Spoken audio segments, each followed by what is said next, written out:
What's up, Speak For Yourself listeners? It's your boy Shay Sharp, co-host of FS1's Undisputed. I wanted to tell you about my new podcast, Club Shay Shay, where we always do something before two something. Each week, I sit down with a guest for a drink and conversation, and as host and proprietor of Club Shay Shay, I've welcomed in esteemed guests such as Snoop Dogg, Floyd Money Mayweather, LeVar Ball, Isaiah Thomas, just to mention a few.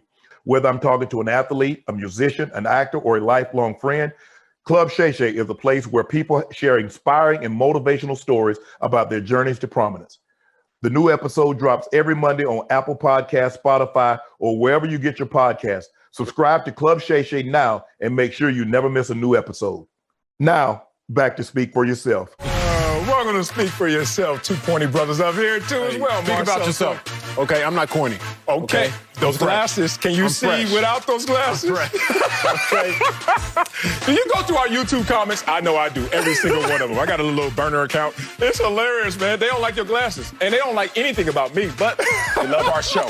So our top story is delivered by Pizza Hut. Order today at pizzahut.com. So let's get it started with Tom Brady. Used to going to the Super Bowl, but this will be his first trip as a Buck and not a Patriot. Brady won a record 6 Lombardi trophies with Bill Belichick, but his former coach has been and has seen better days. Belichick just finished his worst season in New England since he got there back in 2000. So, Acho, would Tom Brady winning the Super Bowl be a bad look for Bill? Big dog, it'd be a terrible look. Like, think about you on the billboard for SFY before you lost them 50 Please pounds. do not go through any cut. Oh, good. Okay, yeah. They got to live in their imagination. Before you lost the 50 pounds. Horrible look, dog. I had like a chin with a chin. Like the chin had a chin. I'm not going to fat shame my co-host in the first minute of the show. You just did. But what I am going to say is it's a terrible look if Tom Brady goes and wins the Super Bowl. Here's why. Marcellus, over the course of sports history, we often have to wonder what would have happened if. Okay, I love that. We never got to see LeBron James play against Kobe Bryant in the finals. Celtics kept LeBron James from doing that. What would have happened if? So we debated. We never got to see Carson Wentz in the playoffs the year they won the Super Bowl. If you're a Carson Wentz fan, surely they would have won the Super Bowl with Wentz. If you're a Carson Wentz hater, nah, they wouldn't have won it. They needed Nick Foles. What would have happened if? But the beauty of this Brady-Belichick debate, we don't have to wonder what would have happened if Tom Brady's without Belichick, because we're seeing it in front of our very eyes. Tom Brady, without Bill Belichick, is back in the Super Bowl. Tom Brady, without Bill Belichick, may win a Super Bowl. So we don't have to wonder what would have happened with Tom Brady if he wouldn't have played with Belichick. How good would Belichick have been if he wouldn't have had Tom Brady? Because we're seeing it play out in front of us. Terrible, terrible, terrible look for Bill Belichick that Tom Brady's having this much success without him. Because maybe we wonder, well, a head coach, he has an impact on all 53 players, so surely Bill Belichick definitely influenced Tom Brady more than Tom Brady influenced Bill Belichick. Not so fast. Because Bill Belichick's sitting at home right now, and Tom Brady about to play for another big one. In sports, we don't always get the luxury of knowing what would have happened if. But right now, we see exactly what's happening. Tom Brady back in the Super Bowl. Bad look for Bill Belichick. Bad look for Bill Belichick. Yes, sir. Absolutely incorrect right there, Acho. I know you can see this one. Take the glasses off. I know you can see without them, too. You know this is not a bad look. Damn, people, are y'all this petty? Are y'all really this petty? I am. It sounds that way, and it sounds simple-minded, too, and I know you're a complex man, brother, but where are you looking at this one all the way wrong? One, it won't have an adverse effect on Bill Belichick because the two situations are completely different. We had this conversation off mic, yes, sir. I think one day walking through the hallways. When people say Tom Brady left, they never finish the sentence and say, who else left with Tom Brady? Who else retired? Who else came and underachieved? They never talk about all the other variables that come with just Tom Brady leaving and what Bill Belichick had to deal with. I remind people, Bill Belichick, at his worst, just went 7-9 with a league-wide, league-high 8 opt-outs for COVID. And there were some starters in there as well. And more importantly, they were 3-4 in one-possession games. What? Bill Belichick was that close to having a winning record with this sorry roster full of underachievers and injuries and opt-outs. But damn, don't tell me Bill Belichick is that close to maybe having 8, 9, 10 wins because they were so close so many times. But I haven't even got to my point yet. Let's get to my point. It's clickbait to say this. It's clickbait to just talk divorce talk. It's clickbait to just say Tom Brady is winning the divorce over Bill Belichick because it's too soon. Okay. And you're on this seesaw where it has to have an adverse effect based on what you do. Mm-hmm. I'm not on that seesaw because I have seen this situation play out before where it didn't hurt someone's legacy because of a departure and success in that departure. I ask you, when Kawhi Leonard, my guy Kawhi Leonard, left the Spurs and Greg Popovich, who's the best active NBA coach, if not one of the best ever as an NBA coach, did it hurt his legacy when he went to Toronto and won a championship with Nick Nurse? When people saying, oh, Popovich, you can't coach anymore. Nick Nurse is on your level. I thought about that this morning on that Peloton losing them 50 pounds. Okay, what about this one? When Peyton Manning, who took 4 different head coaches to the Super Bowl, and he won with Coach Dungy. And then he went out there and won again with the Broncos. Everybody look at Coach Dungy and say, Coach Dungy, you can't coach. Get off of NBC. You don't know what you're talking about. No one went there. Let's go to other sports. What about Phil Jackson when he won with Shaq and when he won with Kobe? Did anybody look at Jordan and say, see, you can't play. It's all about Phil Jackson. What about Pat Riley when he won with the Heat? Did everybody look at Magic Johnson different? Like, damn, Magic, I thought it was you in the Lakers. It was just Pat Riley. My point is, brother, because of likability, because of pettiness, people just want to pick something and have drama with it. They are independent of each other because guess what? They are not even on the same team right now. Ooh, I know I dropped something. I dropped the mic or something. I'm so proud of you. I'm proud of you. Because Cabbage Patch on their because peak performance is when optimal ability meets an optimal challenge. When optimal ability meets an optimal challenge. You need a challenge to have peak performance? You do? That's what studies show. That's what psychology shows. Optimal ability meets an optimal challenge. You just presented me an optimal challenge with that take. Oh, okay. And I'm about to peak. Players retire because of Bill Belichick. Players come out of retirement because of Tom Brady. Okay. That means something. That does. Players retire because of Belichick, and they come out of retirement because of Tom Brady. That's my first bar, and don't worry, I got enough bars here to build a prison, but I'm not going to do that because we're reforming. Now, with that being said, you mentioned some great takes, and I love that. You said, we don't question Popovich when Kawhi left and won. No. We don't question Phil Jackson when he won with the Lakers. We don't question this person, that person. Let me break this down for you, Big Bro Cell, if I may. Oh, God. The issue here is Bill Belichick never won as a head coach before Tom Brady. So all of Bill Belichick's wins came with Tom Brady. So when Tom Brady goes and leaves, now we question Bill Belichick because he never won as a head coach without Tom Brady. Well, he won. He didn't win a Super Bowl. Correct. That's my point. Never won a Super Bowl. Don't forget Cleveland's past success with 1994 Bill Belichick. Okay. But he didn't win as a head coach, not a Super Bowl. Playoff game. Popovich won chips before Kawhi. Yep. So it's not a matter of can Popovich win Kawhi. He won chips before without Kawhi. Real talk. Tony Dungy with the Buccaneers, many people argue he built up that roster that John Gruden went and won with. I'm not going to stick on that point. I just have to retort that. But let me go back to this. Michael Jordan, he didn't win before Phil Jackson. So when Phil Jackson came in and won, we're like, oh, Phil Jackson is a huge contributor to Michael Jordan's success. So that's why there's a difference here.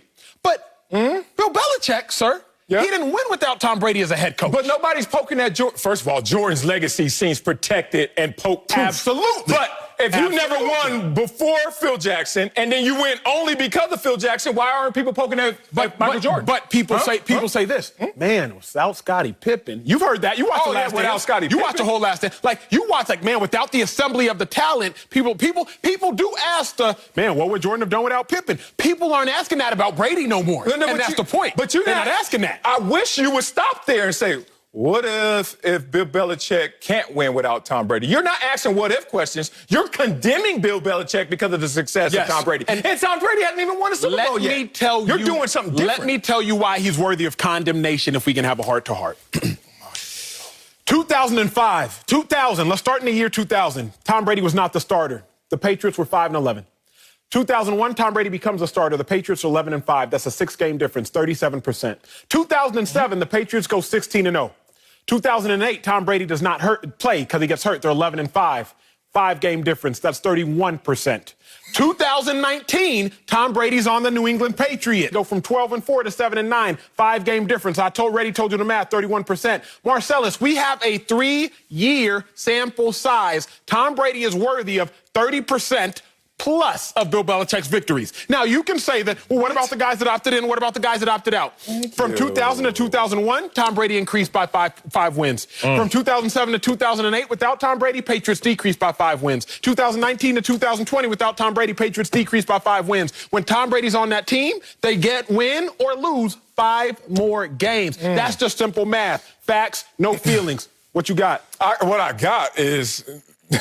I don't want to return fire with that ammunition because now we have dropped the standard from Super Bowls, which is fine. I like that. But now we're talking about winning. Because Tom Brady didn't win every year. He went 9 times to the Super Bowl. He won 6. He played there for 20. So half the time, as great as Tom Brady and Bill Belichick were, half the time they weren't sitting there in the Super Bowl or winning championships. Let's be real. So since we're going to go into just winning but not Super Bowl championships, what about Andy Reid winning with Patrick Mahomes? Did anybody look back at Donovan McNabb and say, man, I thought you were good and great? No, because I played with Donovan McNabb. That dude was a beast. People left his legacy intact. What about Dan Reeves when he was winning with the Falcons? Did everybody say, hey, John Elway, we know you've been retired for a minute, but you look kind of sorry now because Dan Reeves is winning with other quarterbacks. No, Mike Holmgren.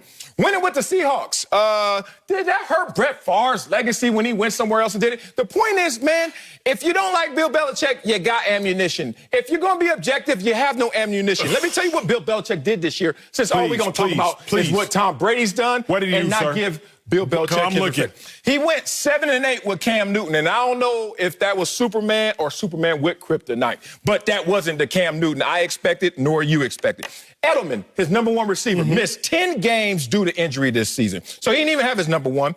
Then the Patriots defense still finished top 10 in scoring, pass defense, and takeaways. Oh, you don't want to give Bill Belichick credit. A defensive-minded coach still have an impact on the defense. That's true. How about him completely revamping the offense because he had 20 years with one dude, and then he has to bring in somebody else, and guess what? They still were 4th in rushing. It's just Cam Newton in the passing game without a number 1 wide receiver couldn't get on track. My last point on this is... What's your last point? You want to tell me a coach that still got it, still has his fastball? How many penalties y'all get? Least penalized team in the NFL. Bragging about Still, really culture, discipline doesn't. We can't brag about that. That's what enabled Tom Brady and everyone to fully mature and have this Super Bowl success. You want to take shots at Bill Belichick, just take the proper shots. And so far, I don't see them. Big dog, I love you. Talking about penalties is like coming on a show and saying, I hate your suit, but you got great cufflinks. Like, it's the same. It's the same. How? It's the same. Penalties can help you lose a game. But don't sit here and start bragging about penalties, Marcellus. Penalties and turnovers are the boring statistics that have the greatest impact, and you know that. I'm not. Oh, you don't want to go back to the locker room? I'm not going to argue with you. You want to do TV? I'm not going to argue with you. You're right. Cufflinks. I'm not going to argue with you here. What I'm going to say is this. What? Don't ignore what's right underneath your nose. And right underneath my nose currently is an iPad with stats I'm looking at. So I'm going to bring it to everybody's face. Let's go. Marcellus, in 2000, the Patriots finished 5th in their division. Back when there were 5 teams in the division. 5th out of 5th in the division.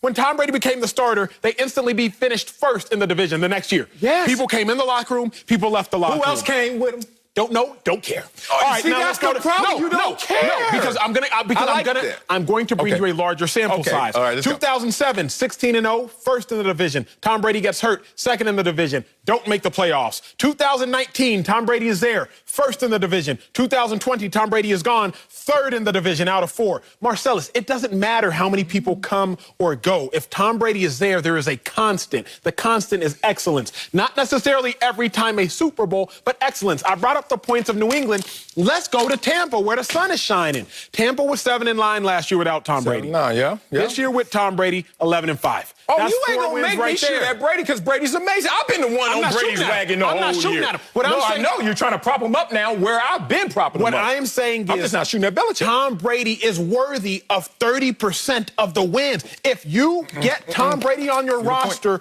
you win 30% more than you do without him, including you, Bill Belichick. That's what I'm trying to get you to understand. As long as you realize realize that Bill Belichick owes Tom Brady 30% of his victories, me and you on the same page. We're not on the same page, and it's okay. We in the same book. Just got to flip the page and keep going. Come to my chapter. Hell no. Come to my chapter. No, I like my chapter right now because my chapter wants to highlight. You keep saying 30%. Yes, sir. You told me you were a bad mathematician. You told the world actually, and I was like, damn, I thought you were pretty good at math. Surprising. All right, you're not perfect, but the year Tom Brady before he got hurt, how many wins? 16. 16. Yes, sir. Then he gets hurt, and how many wins? 5. 11. Yes, what sir. about the next year when Tom Brady comes back healthy?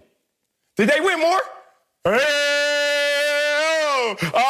No, they did not. So don't give me this 30%. What is your point? Oh, now there's no point. No, I'm asking you what your point is. Mathematician. Is that 30%? Every time Tom Brady's there, 30%. He hits it first year from 5th place to 1st place. Tom Brady with a backup quarterback. Tom Brady, did you go out there and win more games? No, you did not. All I'm saying is we don't have to fight. You don't have to be in this world of love and hate extremes. Fight the power. Do you remember Do the Right Thing? You ain't got to do that. There's a third emotion where I really live. Where? Apathy, brother. Objectivity. Just stay in the middle and then treat them properly. Tom Brady deserves all the love in the world, but doesn't mean the seesaw has to happen and Bill Belichick gets no love. Let me simply ask you. I'm not saying Bill Belichick should get no love. Let me ask you this. Let's not make television for a second. Yeah, Bill Belichick without Tom Brady. 7-9. Thank you. With all of these variables, not even just this year. In general, Bill Belichick without Tom Brady, would he be the same? We have the answer, so I don't even know. I don't know. Give me a quarterback first, and then I can answer. For real. Dog, he doesn't have a quarterback. But let me ask you. You're talking about Cleveland? You drafted Jarrett Stidham. You drafted him, and he wasn't good. That's fine. That's fine. I'm not going to be mad at you for that. Then you chose Cam Newton, and you chose Cam Newton late. I'm just saying, Sal, whose fault is that? I got the answer. Because he drafted Jimmy G.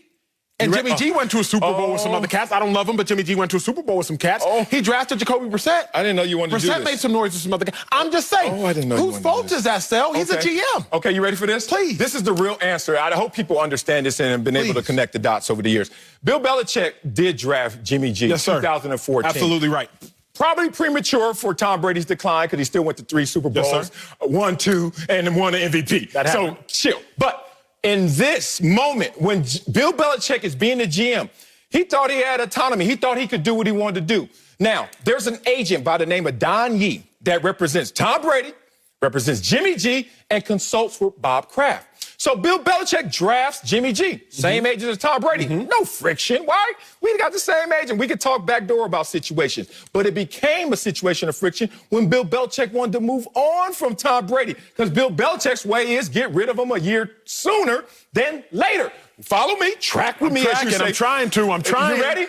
So all of a sudden, it comes down from a high from Bob Kraft. Hey, sorry, can't keep your guy, the heir apparent, Jimmy G, here. You don't have a quarterback when your plan of succession and heir apparent was already in place. That threw them back. So all of a sudden, who is their quarterback now? June 28th, Cam Newton coming off the streets and Instagram videos, bro. Wait till Bill Belichick gets his quarterback that he wants, and then we can make this decision. Can you call on me? I just broke that down. Can you call on me? Yes, sir. Thank you, sir. Medio Acho. You actually just made me more frustrated with Bill Belichick. Let me tell you why. Because he got punked by the owner? If Bill Belichick doesn't get punked by Robert Kraft, per your words, how long is Tom Brady actually there? Because Bill Belichick might have 3 less Super Bowls than he has right now. I don't know. He might not, but he might have 3 less Super Bowls if Bill Belichick did what he wanted to do, which was get rid of Tom Brady in 2014 or 15 after Jimmy G sits for a year. Sure. Let me take it one step further. We're going hard. How are you going to claim that it's not Bill Belichick's fault when he is the GM? You say, okay, Bill Belichick, give him time. Well, then let him keep the guys you want to keep. The last time the Patriots drafted a player that went to a Pro Bowl was 2013, Jamie Collins. The same Jamie Collins that Bill Belichick traded to the Browns in his prime. Right. Now, the Patriots, I think, have a Pro Bowl punter this year. So the last time they had a Pro Bowl player that wasn't a special teams player. Bill Belichick is actually benefiting from Robert Kraft stepping in and is actually, from what you said. No. What you said. You didn't read that properly. You didn't read that properly. Listen. No, I ain't say you weren't listening. You just didn't read it properly. How did all those Pro Bowl players on all the other 31 teams work out for them? They didn't have Tom Brady. How did it work out? It didn't work out great. How did it work out for them? It didn't work out as well. You still in this talent vacuum. Dog, mental, mindset, whatever Tom Brady possesses, whatever Bill Belichick possesses, will take your talent level and make you greater than even that. You're not respecting that. And also, I don't know what Tom Brady would have done outside of New England earlier, and I don't know what Jimmy G would have done in New England if he was allowed to stay. But if you want to look at Tom Brady in the postseason, and you want to look at these postseason numbers, you're trying to tell me that Jimmy G couldn't go to the Super Bowl and go 21 of 35 and 262 and no touchdowns? You're trying to check had a mindset and a vision that wasn't allowed to come to fruition. Here's all I know. I know nothing else in life besides my suits are tight and what I'm about to tell y'all right now. All right. The only thing I know is Bill Belichick without Tom Brady, his performance decreases. Oh! Tom Brady without Bill Belichick is back in the Super Bowl. Oh. That's all I know. That's all I know, Marcellus. Well, I love you on the top layer, but I'm going to dive into the deep end. Let's mess my hair up. I won't drown. I've been swimming for a minute.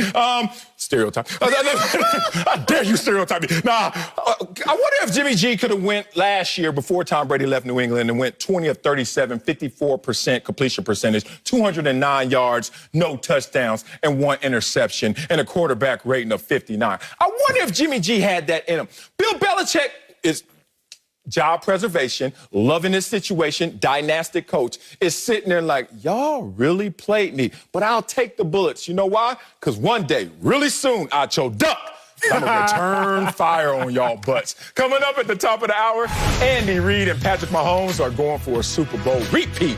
But we'll tell you who deserves more credit for the Chiefs' run. But first, Aaron Rodgers dropped hints that his days in Green Bay could be numbered. We'll tell you if the Packers should be worried. Next, Speak for Yourself. Hey, Speak for Yourself listeners. I wanted to tell you about our brand new Fox Sports app and website, foxsports.com. Reimagined for the modern sports fan. Go ahead, download the new app now.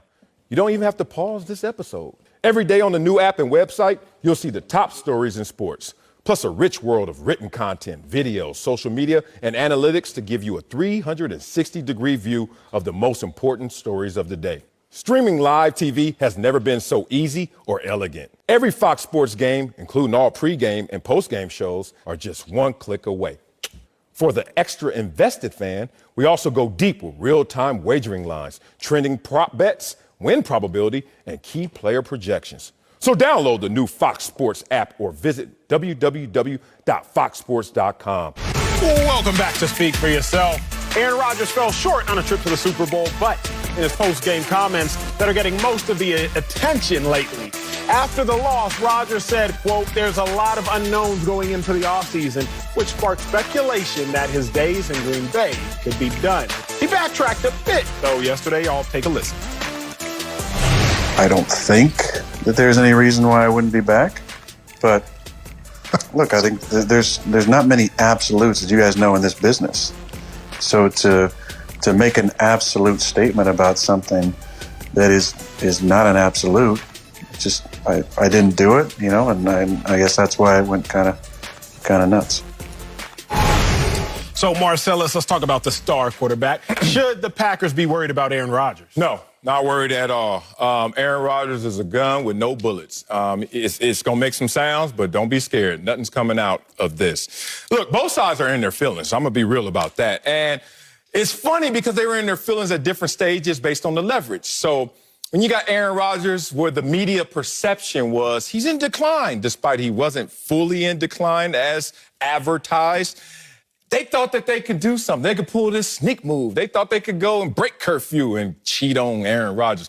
What do? They go out there and draft Jordan Love in the first round, move up to draft Jordan Love, give away resources for Jordan Love. Let me remind people who Jordan Love is. God, I love being a former player. God, I love being on the show without a moderator sitting there softening everything I'm going to say up.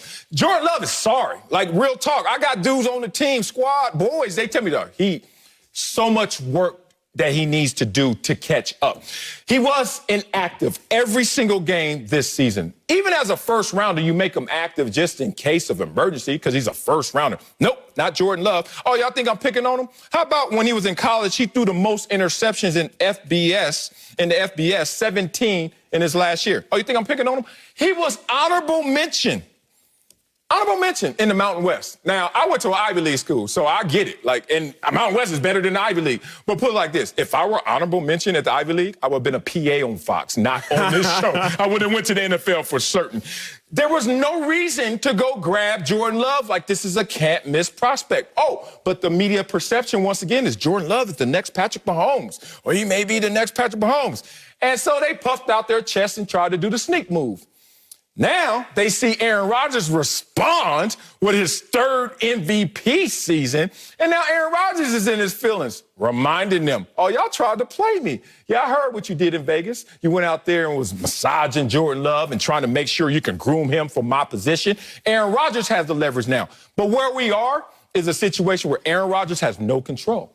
Aaron Rodgers cannot flex on this organization and go anywhere. Why? He has no trade clause. That means they get to pick where you go if they want you to go. Aaron Rodgers doesn't hold those cards. Also, the organization's like, why would we ever help get rid of an MVP that, my bad, our bad, that is not in decline? So all of that totaled up to a situation where both sides got in their feelings, but now they're in a situation they realize we're better together than apart. I respect that, but the Packers should definitely be concerned about Aaron Rodgers. They should definitely be worried. Marcellus, let me give it to you in story form. I was in one of the hood parts of L.A. about 4 months ago. Can you say exactly where? Because I could have told the homies you was coming through. Boy, where were you, homie? I was in one of the hood parts of L.A. trying to do some community service, right, on one of these days. And I was out there in the hood parts of these L.A., and these dudes start beefing. I was like, uh-oh, you know me. I'm trying to hand out my meals, and dudes is beefing. Next thing you know, Cat reaches into his waistband. True story. You know me, I went to private school, okay? So Cat reaches into his waistband, true story, and he comes out here like he's finna bring out a big gun. Next thing you know, he brings out a little noisy cricket. I think it might have been like 1 millimeter. I don't know. But it was a gun? It was a gun. It was a gun nonetheless. It still hurt. It was a gun nonetheless. I've seen little ones hurt. I was worried. I was worried. Now, although it appeared that there was going to be much more drama than there actually was, I was still worried at the appearance of the drama. Hold on. Okay. You think it could be worse? There's only one more level. You ran out of levels of worse except one. I was still. Now, my point is this. Yeah. Aaron Rodgers is making a lot of noise. Okay. Now, I don't think that the action will match all the noise or all the buildup, but they should still be concerned like I was still concerned. The action when Cuz reached into his waistband, it didn't match all the buildup, because there was some buildup. Oh, yeah. I was like, Marcellus! I was worried. I was close. But it didn't match. So when I look at this, why should the Packers be worried? Because Matthew Stafford, an old OG in the NFL, playing great, he's just communicated with his organization, hey, I want out. I'm out. And people argue Matthew Stafford a fringe Hall of Famer. I don't think so, but people say that. I want out.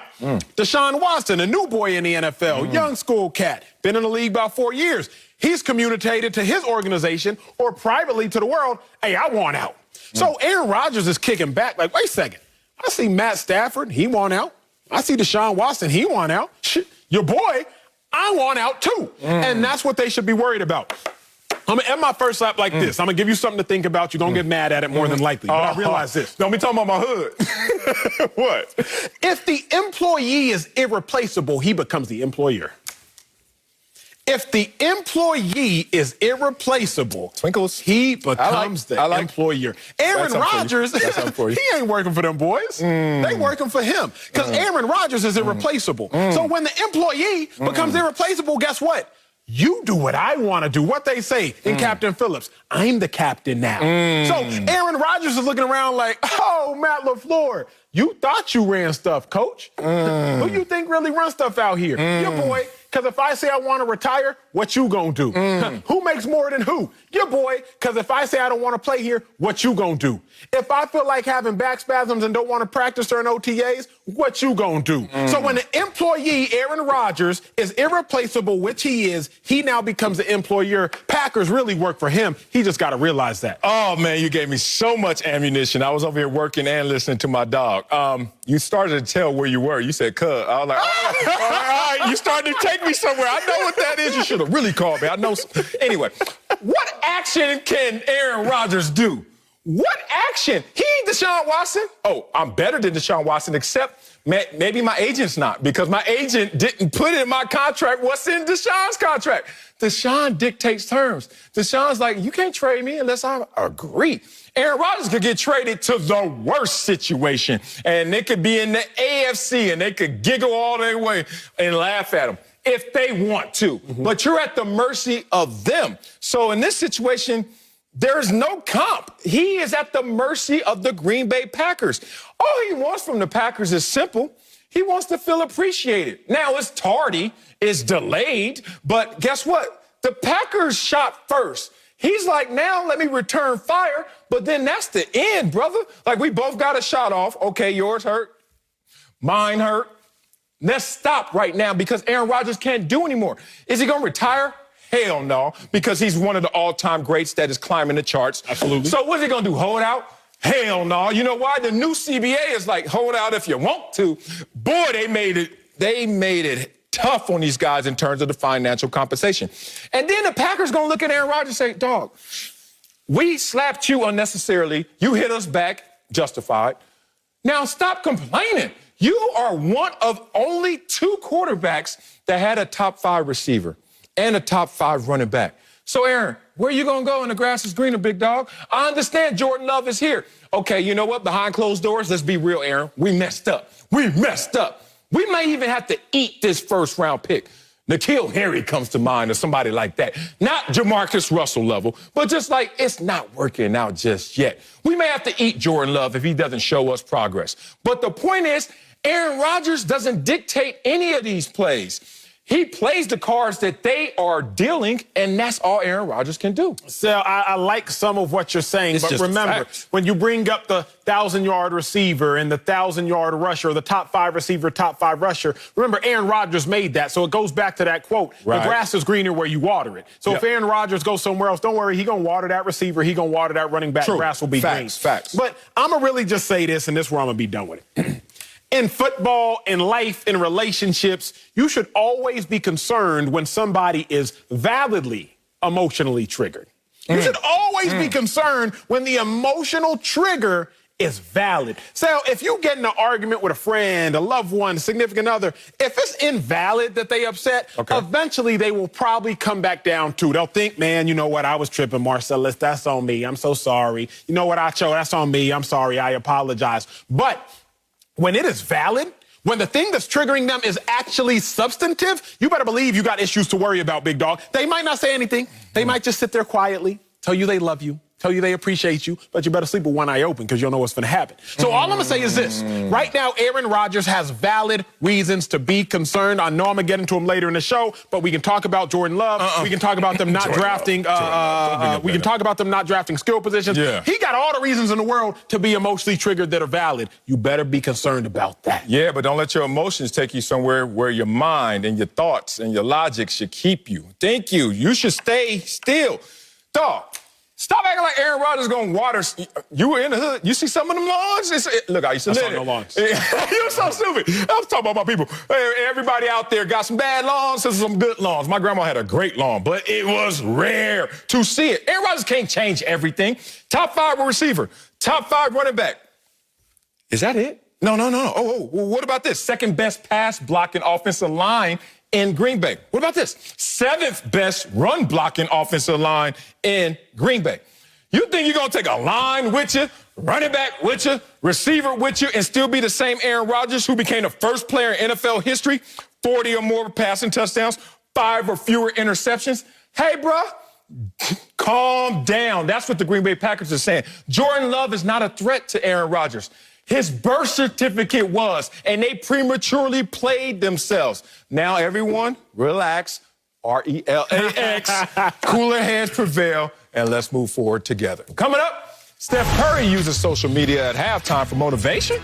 What? We'll tell you if we love or hate this. Next, speak for yourself. Hey, Speak for Yourself listeners. It's Charlotte Wilder here to tell you about my new podcast with Mark Titus called the People's Sports Podcast. It comes out every Thursday, and Mark and I take one of the big stories of the week, and then we go off on tangents you never saw coming.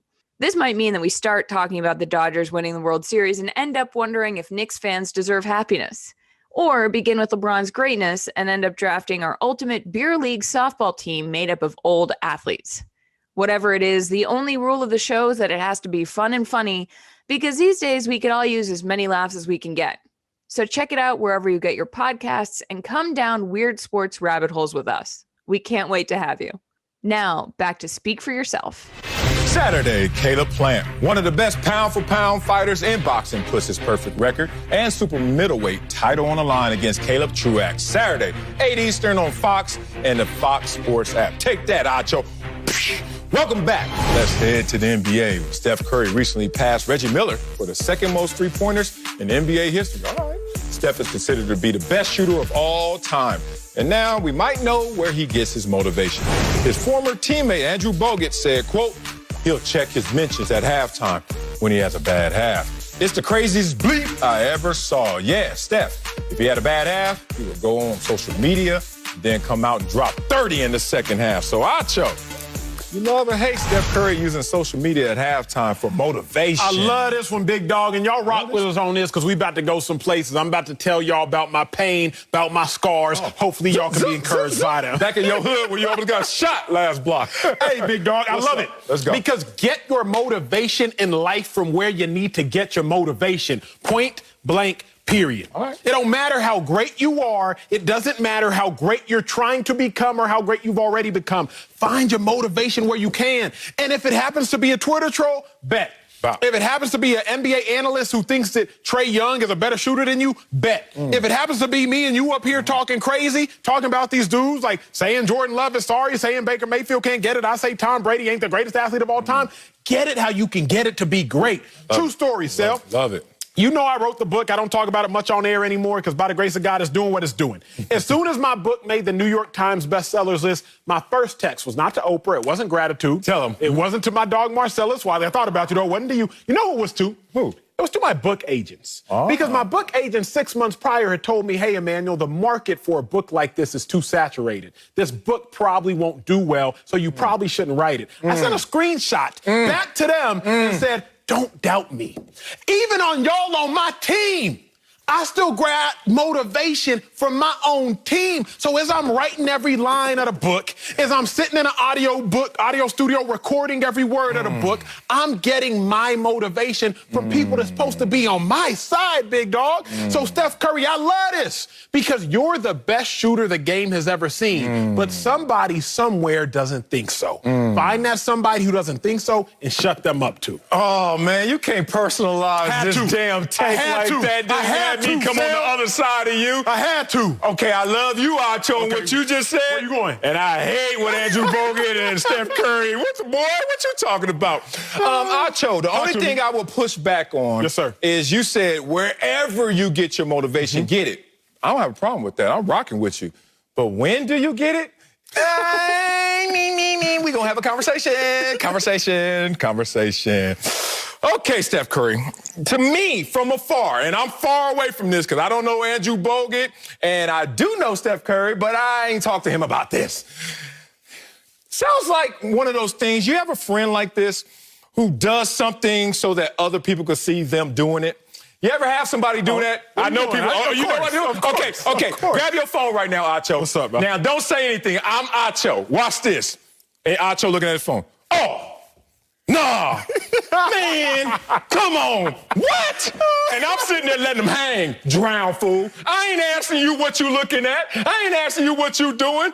Okay, that's what this reminds me of. Let's go deeper. Are you an outcast? Let's talk about Steph Curry. Since Andrew Bogut wants to be the king of a mission. Like every time Steph Curry had a bad first half, look out, America. The second half is going to be amazing. Oh, Andrew, you sure about that? Let's go back. Let's go to March 15th, 2013. Boy, I'm a nerd. I find it. First half, Steph Curry had 6 points, 2 for 9 from the field, 0 from 3 from three-point range. He checked the mentions. I'm sure he did. Andrew Bogut told me he did. Guess what he did in the second half? 2 points. Oh, sorry. All right, let's go to next year. 3 points at half. What did he do in the second half? 2 points. I got more games. 7 points comes in the second half. This is February 15th. No points. Oh, come on, Andrew. What you talking about?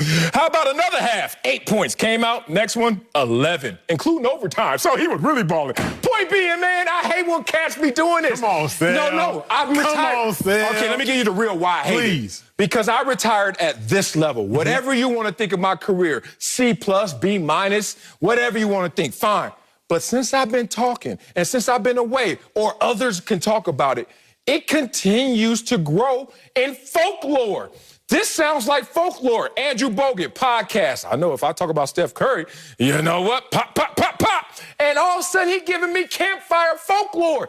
Keep it 100, bro. He ain't trying to go 100 because he was there when he saw Steph Curry struggle in the second half. But that didn't make the podcast. Andrew Bogut, never let the truth keep you from a good story. That is true. Never let the truth keep That's you from true. a good story. That's Sal, true. you got to rock with me, though, man. Please. Where we going? Steph Curry is one of the greatest players the game has ever seen at his position. Oh, beyond. So it's hard for him to find motivation. I love it. It's hard. Yeah. So you got to find it where you can. Marcellus, I think it would be undeniable to say I had a pretty good year last year. You? Yeah. You killed it. Had a dog. pretty good year last year. Killed that. A bunch of accolades by the grace of God. I'm not going to list them all, but I had a pretty good year last year. Yep. I'm talking to somebody, Sal, and they're like, man, Fox got all the big talent from that other company. They got Colin Cowherd. They got Skip Bayless. They just got all of them. I'm sitting there looking like, like you're not even going to mention me. You know who you are. You're not even going to mention me. I'm like, okay. So as big as a year as I'm having, it still didn't capture your attention for you to mention my name amongst the other greats that left a former company and is now at Fox. I said, bet. Noted. I ain't got to say nothing else. That's it. I said, ain't worried bet. about nothing. I said, bet, because you know what that means? I still got more to prove. I still have more to prove that when you start mentioning other great names, you don't incidentally or intentionally omit my name. Okay. So Steph Curry's looking like, check the mentions at halftime. Oh, Steph ain't got it no more. He look old. Steph can't do it without KD. Bet. That's it. Remember that Cam Newton meme? That's when real. he looks at the scoreboard and he's like, that's it. That's real. I rock with that still. I understand your timing, a phenomenal take as you tried to find the ounce of negativity in this. I'm not mad at it. But come on, big dog. Come on, ride with me. It's stuck in here. Did they mention my name? Oh, it's stuck in here. Here's the point. I want to rock with this. I rock with Steph fully to the fullest. His disposition is positive. His mindset is healthy. His background, his nuclear family, his support system, it's all good. That's why he has such strength and inner security. And that's why he's done this with his career, from Davidson and the bad ankles and the coaching changes and being called the Splash Brothers' best shooting duo in history, prematurely, some would say. Steph has dealt with all the issues that come with success. I'm not mad at Steph Curry. I'm mad at Andrew Bogut having this selective perception of Steph Curry's motivation. And maybe Steph Curry's sitting there like, hey, bro, even if they didn't say anything bad, I'm still going to try and get buckets in the second half. We don't even think about that. My thing is this. When you look at Steph Curry in totality, I just don't see this guy needing applications and Instagram and Twitter to get him there. Because before those things were in existence, Steph Curry was fully motivated. That's why he climbed. You remember seeing Steph Curry in college? No one thought this. Of course not. You thought something, but you didn't think this. So now it just feels contrived, man. It feels Let me ask you. Let me say this and then you ask me. Go ahead, sir. How many times we lost a game in the NFL? And you was on some sorry-ass teams, so I know you know this well. And I hate to tell America and burst their bubble, but you know, after you lose a game, you get 10 minutes away from the media, right? You get your time. Some guys go straight to the shower. Some guys go straight home. Nasty. Take a shower, dog. So, and then some guys are just sitting there soaking, whatever. And some guys are trying to keep it in that they ain't that upset. But, hey, you got to play the room, right? And then you go to the podium if you're one of those select players, the top players. Hey, yeah, man, you know, want that playback, you know what I'm saying? All that.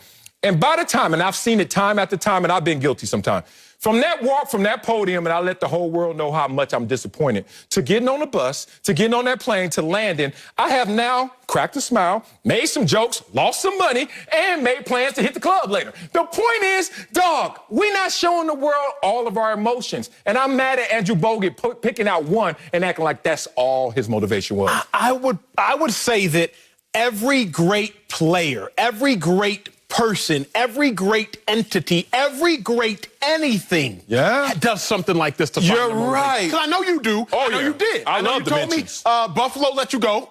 And chill out. My contract was up and I was too rich for him. I was too expensive for Buffalo at the time. my bad. Let's you better break calm the down. narrative. Buffalo did not pay you what you were worth. Well, they couldn't. They couldn't. I was breaking every bank they couldn't. saw. Okay. And then you go back and you're like, wait a second, y'all couldn't find the money. You felt some type of way. I did. So, true story. And again, I got to personalize it because when I was through college, I wasn't an underdog. But after college, your boy was an underdog, right? Gets hurt, et cetera, et cetera. Okay.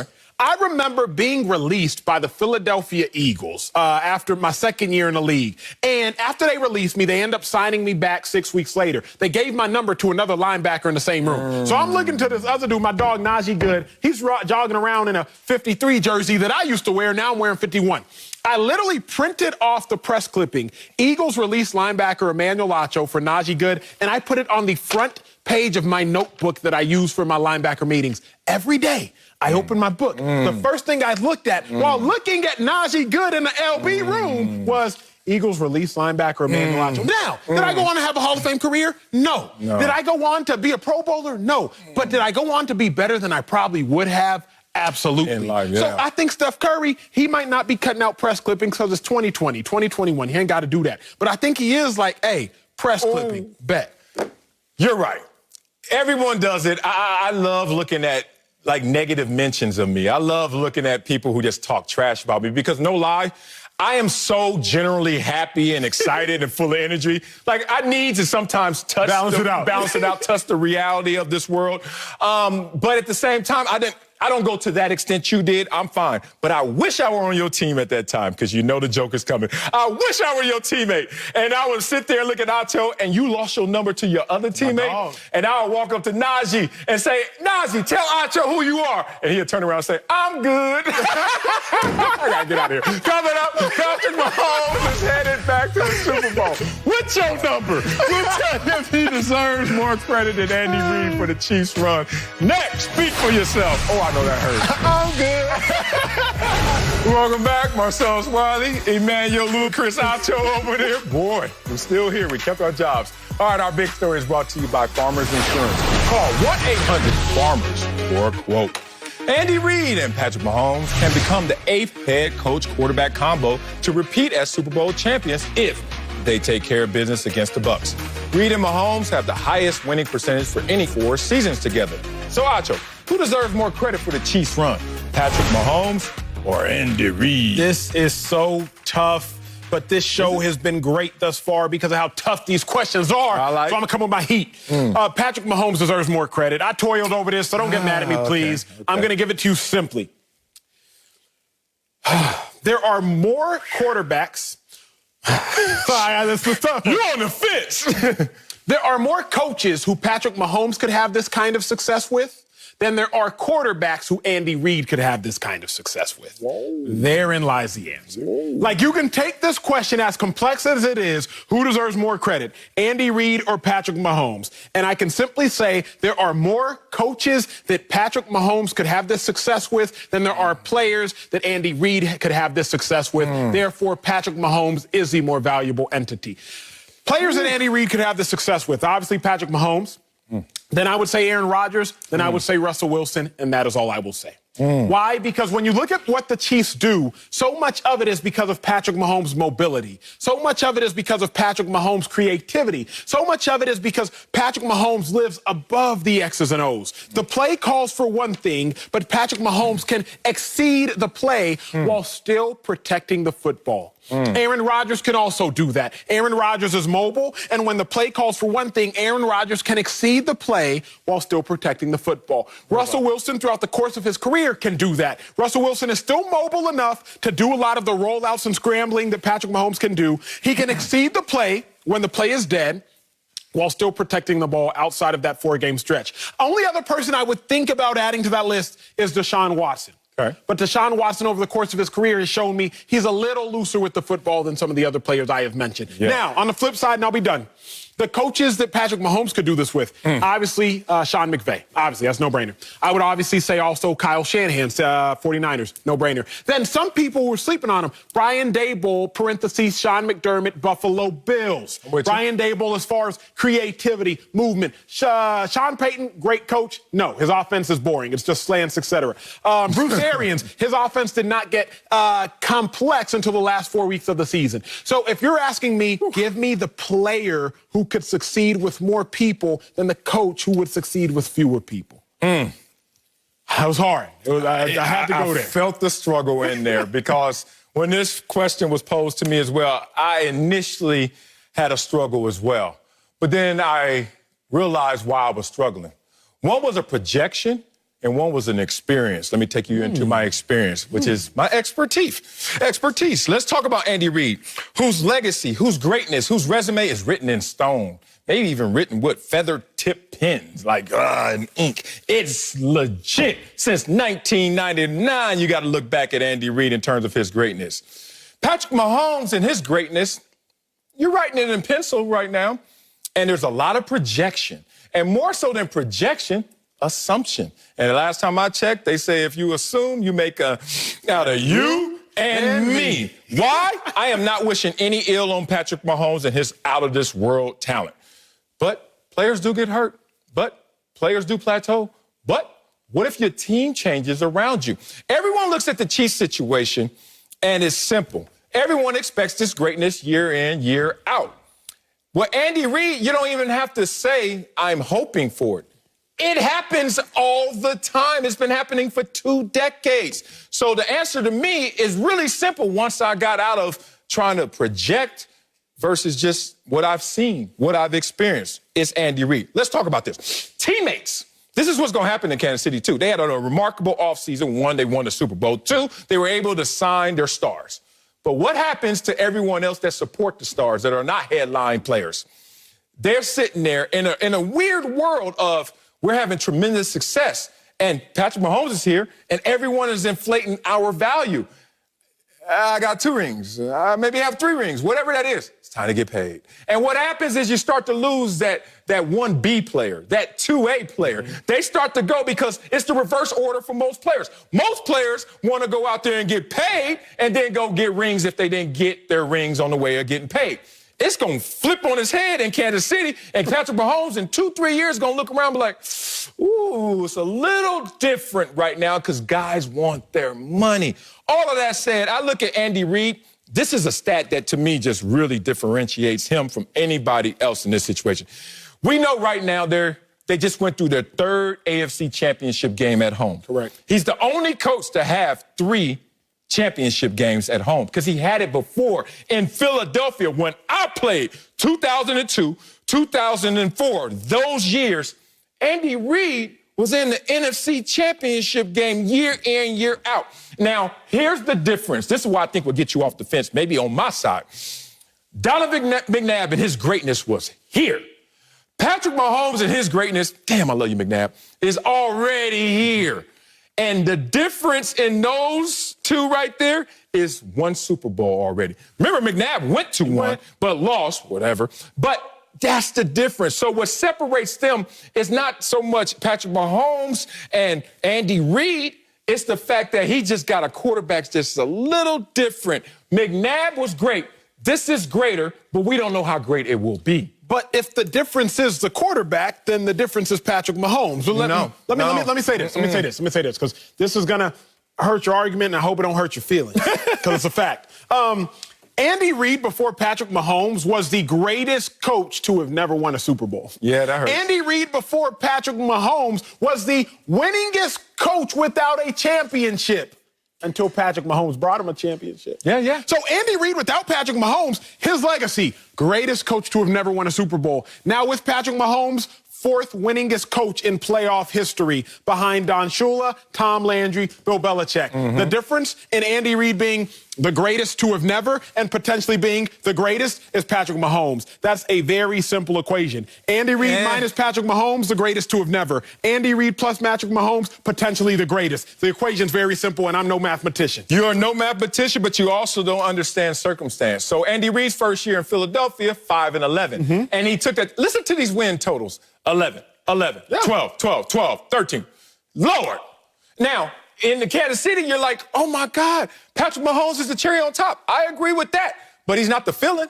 Guess what? Before Patrick Mahomes, Alex Smith was in the building. Want to hear some of these win totals? 11, 12. They were winning before. So Patrick Mahomes goes to a better situation, and he's a better quarterback, and everyone is going to give him all the credit. But Andy Reid went to Kansas City and made that something, and all he needed was this much. That's fair. And he got that much. That's fair. I'm not mad at that. Yeah. But you have to say, how many quarterbacks would Andy Reid have this success with? Because healthy Alex Smith is actually a really good player. Let's make no mistake about it. They went 12 But it's not Super Bowl winning. Exactly. Just like McNabb was not Super Bowl winning. And he could have. Yeah. I'm with you. So we're talking about this much. So if someone does all of this, Andy Reid Philly, Andy Reid KC before Mahomes, and then now it sounds like I'm minimizing Patrick Mahomes, but damn, he had money, but he went to a situation that was already wealthy versus McNabb went to a situation that was starved. That's why he was a high pick. And then all of a sudden, he turns that nothing into something, and Andy Reid does it again. But the issue I have with you is just simple. It's, don't you think that Patrick Mahomes could do this with McVay? Correct? Yeah, I'm with that argument. Yeah, right? Like, he could go some other place. He could go. The highest winning percentage for any combo in NFL history over their first 4 seasons together. So, Acho, who deserves more credit for the Chiefs' run? Patrick Mahomes or Andy Reid? This is so tough, but this show has been great thus far because of how tough these questions are. So I'm going to come with my heat. Patrick Mahomes deserves more credit. I toiled over this, so don't get mad at me, please. Okay. I'm going to give it to you simply. There are more quarterbacks.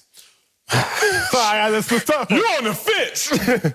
There are more coaches who Patrick Mahomes could have this kind of success with than there are quarterbacks who Andy Reid could have this kind of success with. Whoa. Therein lies the answer. Whoa. Like, you can take this question as complex as it is, who deserves more credit, Andy Reid or Patrick Mahomes? And I can simply say there are more coaches that Patrick Mahomes could have this success with than there are players that Andy Reid could have this success with. Therefore, Patrick Mahomes is the more valuable entity. Players that Andy Reid could have this success with, obviously Patrick Mahomes. Then I would say Aaron Rodgers. Then I would say Russell Wilson. And that is all I will say. Why? Because when you look at what the Chiefs do, so much of it is because of Patrick Mahomes' mobility. So much of it is because of Patrick Mahomes' creativity. So much of it is because Patrick Mahomes lives above the X's and O's. The play calls for one thing, but Patrick Mahomes can exceed the play while still protecting the football. Aaron Rodgers can also do that. Aaron Rodgers is mobile, and when the play calls for one thing, Aaron Rodgers can exceed the play while still protecting the football. Russell Wilson, throughout the course of his career, can do that. Russell Wilson is still mobile enough to do a lot of the rollouts and scrambling that Patrick Mahomes can do. He can exceed the play when the play is dead while still protecting the ball outside of that 4-game stretch. Only other person I would think about adding to that list is Deshaun Watson. Okay. But Deshaun Watson, over the course of his career, has shown me he's a little looser with the football than some of the other players I have mentioned. Yeah. Now, on the flip side, and I'll be done, the coaches that Patrick Mahomes could do this with, obviously, Sean McVay. Obviously, that's no-brainer. I would obviously say also Kyle Shanahan's 49ers, no-brainer. Then some people were sleeping on him. Brian Daboll, parentheses, Sean McDermott, Buffalo Bills. Brian Daboll, as far as creativity, movement. Sean Payton, great coach. No, his offense is boring. It's just slants, etc. Bruce Arians, his offense did not get complex until the last 4 weeks of the season. So if you're asking me, who deserves more credit? Give me the player who could succeed with more people than the coach who would succeed with fewer people. That was hard. I had to go there. I felt the struggle in there because when this question was posed to me as well, I initially had a struggle as well. But then I realized why I was struggling. One was a projection, and one was an experience. Let me take you into my experience, which is my expertise. Let's talk about Andy Reid, whose legacy, whose greatness, whose resume is written in stone. Maybe even written with feather-tipped pens, like and ink. It's legit. Since 1999, you got to look back at Andy Reid in terms of his greatness. Patrick Mahomes and his greatness, you're writing it in pencil right now, and there's a lot of projection. And more so than projection, assumption. And the last time I checked, they say if you assume, you make a out of you and me. Why? I am not wishing any ill on Patrick Mahomes and his out-of-this-world talent. But players do get hurt. But players do plateau. But what if your team changes around you? Everyone looks at the Chiefs situation, and it's simple. Everyone expects this greatness year in, year out. Well, Andy Reid, you don't even have to say, I'm hoping for it. It happens all the time. It's been happening for 2 decades. So the answer to me is really simple once I got out of trying to project versus just what I've seen, what I've experienced. It's Andy Reid. Let's talk about this. Teammates. This is what's going to happen in Kansas City, too. They had a remarkable offseason. 1, they won the Super Bowl. 2, they were able to sign their stars. But what happens to everyone else that support the stars that are not headline players? They're sitting there in a weird world of we're having tremendous success, and Patrick Mahomes is here, and everyone is inflating our value. I got 2 rings. I maybe have 3 rings, whatever that is. It's time to get paid. And what happens is you start to lose that 1B player, that 2A player. They start to go because it's the reverse order for most players. Most players want to go out there and get paid and then go get rings if they didn't get their rings on the way of getting paid. It's going to flip on his head in Kansas City, and Patrick Mahomes in 2-3 years is going to look around and be like, ooh, it's a little different right now because guys want their money. All of that said, I look at Andy Reid. This is a stat that, to me, just really differentiates him from anybody else in this situation. We know right now they just went through their 3rd AFC Championship game at home. Correct. He's the only coach to have 3 championship games at home because he had it before in Philadelphia when I played 2002, 2004. Those years, Andy Reid was in the NFC Championship game year in, year out. Now, here's the difference. This is why I think will get you off the fence, maybe on my side. Donovan McNabb and his greatness was here. Patrick Mahomes and his greatness, damn, I love you, McNabb, is already here. And the difference in those 2 right there is 1 Super Bowl already. Remember, McNabb went to 1, but lost, whatever. But that's the difference. So what separates them is not so much Patrick Mahomes and Andy Reid. It's the fact that he just got a quarterback that's a little different. McNabb was great. This is greater, but we don't know how great it will be. But if the difference is the quarterback, then the difference is Patrick Mahomes. But let me say this. Let me say this, because this is going to hurt your argument, and I hope it don't hurt your feelings, because it's a fact. Andy Reid, before Patrick Mahomes, was the greatest coach to have never won a Super Bowl. Yeah, that hurts. Andy Reid, before Patrick Mahomes, was the winningest coach without a championship. Until Patrick Mahomes brought him a championship. Yeah. So Andy Reid, without Patrick Mahomes, his legacy, greatest coach to have never won a Super Bowl. Now with Patrick Mahomes, 4th winningest coach in playoff history behind Don Shula, Tom Landry, Bill Belichick. The difference in Andy Reid being the greatest to have never and potentially being the greatest is Patrick Mahomes. That's a very simple equation. Andy Reid minus Patrick Mahomes, the greatest to have never. Andy Reid plus Patrick Mahomes, potentially the greatest. The equation's very simple, and I'm no mathematician. You are no mathematician, but you also don't understand circumstance. So Andy Reid's first year in Philadelphia, 5-11. And he took that. Listen to these win totals. 11, 12, 13. Lord. Now, in the Kansas City, you're like, oh, my God, Patrick Mahomes is the cherry on top. I agree with that, but he's not the villain. Guess what? Before Patrick Mahomes, Alex Smith was in the building. Want to hear some of these win totals? 11, 12. They were winning before. So Patrick Mahomes goes to a better situation, and he's a better quarterback, and everyone is going to give him all the credit. But Andy Reid went to Kansas City and made that something, and all he needed was this much. That's fair. And he got that much. That's fair. I'm not mad at that. Yeah. But you have to say, how many quarterbacks would Andy Reid have this success with? Because healthy Alex Smith is actually a really good player. Let's make no mistake about it. They went 12 But it's not Super Bowl winning. Exactly. Just like McNabb was not Super Bowl winning. And he could have. Yeah. I'm with you. So we're talking about this much. So if someone does all of this, Andy Reid Philly, Andy Reid KC before Mahomes, and then now it sounds like I'm minimizing Patrick Mahomes, but damn, he went He had money, but he went to a situation that was already wealthy versus McNabb went to a situation that was starved. That's why he was a high pick. And then all of a sudden, he turns that nothing into something, and Andy Reid does it again. But the issue I have with you is just simple. It's, don't you think that Patrick Mahomes could do this with McVay? Correct? Yeah, I'm with that argument. Yeah, like, he could go some other place. He could go some other places and have the success. I don't think Andy could have this same success with that many dudes. I genuinely think it's Rodgers and probably Wilson, and that's about it. But be real. Could he have this same insane 4-year success if he had went to Philadelphia back in the days when they were a 5-11 team or whatever? They were not as good before Andy Reid put his blessings on that team. Dog, they were unstoppable when I played against them. They just were this close. And if you're saying you're that close with Andy Reid in Philly, then Patrick Mahomes doesn't deserve all the credit when the guy who gets them this close every time, consistently, common denominator, is Andy Reid. So I'm not going to say all, but when you have to talk about who deserves more credit, Marcellus, don't you have to give the most credit to the person that helped you get over the hump? Like, I don't want to give as much credit to the person that helped you get to the hump, but who got you over the hump? Andy Reid, congratulations. You got to the hump, but nobody was going to praise Andy Reid for being the winningest coach to have never won a Super Bowl. No. Like, that's not what we praise you for. No, because it's not a headline, but it's full of substance that we ignore when we see the headline, and I don't like that. I don't like that in my life. Like, Acho, you come up to me and you're like, dog, I got to get this a loan or something. And they need a millionaire to get it, to qualify. I got $950,000.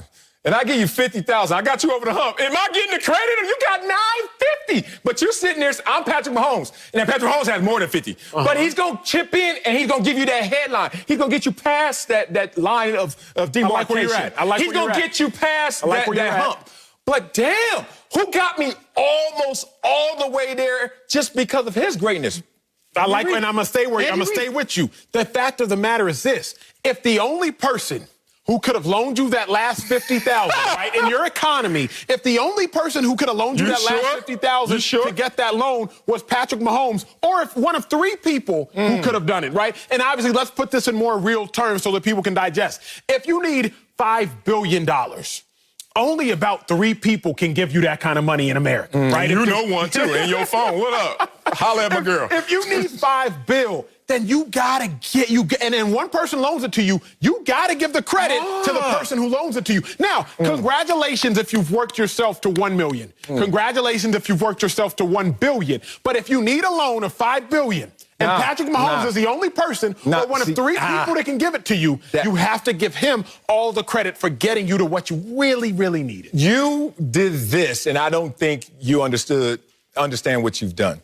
You make the assumption that only Patrick Mahomes could get him that Super Bowl championship because Patrick Mahomes is the only one that done it. Correct. But that talent level, whatever Patrick Mahomes possesses, could have Aaron Rodgers have done it? I think so. Could have Josh Allen could have done it? No. I don't know. I'm not even making this argument. I'm just saying there's already one guy that you already said yes to. And we could go and play around with other guys. But somewhere between what Patrick Mahomes is, which is trying to create a dynasty, and somewhere where Donovan McNabb was, which is that close to a Super Bowl championship, that all was created. That whole foundation was given and poured by Andy Reid, not Patrick Mahomes. Coming up, Jared Goff is not getting any votes of confidence recently. We'll tell you if the Rams should be out on their quarterback next. Speak for yourself. What about Jared Goff? No, absolutely. Absolutely. Welcome back to Speak for Yourself. Jared Goff finished the season with his fewest touchdown passes since his rookie year, and he added 17 turnovers. After the Rams' playoff elimination, head coach Sean McVay said, quote, "He's the quarterback right now." LA's GM Les Snead echoed those comments this week, saying, quote, "He's a Ram right now.